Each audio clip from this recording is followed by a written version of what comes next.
Reply கொடுத்துருக்காரு.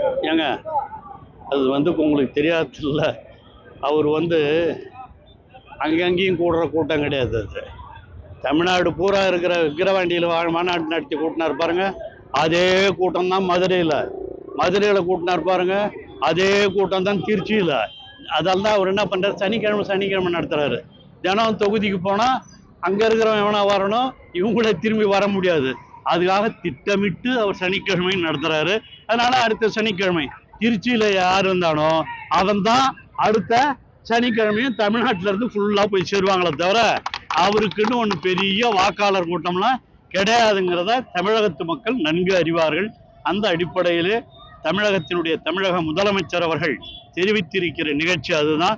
புதிய எதிரியாக இருந்தாலும் பழையவர்களாக இருந்தாலும் அனைவரையும் வீழ்த்தி தமிழ்நாட்டில் தமிழகத்தினுடைய தலைவர் தளபதியினுடைய ஆட்சிதான் தொடர்ந்து இருக்கும் என்பதில் 26 மட்டுமல்ல, தொடர்ந்து தமிழக முதலமைச்சர் தளபதி தான்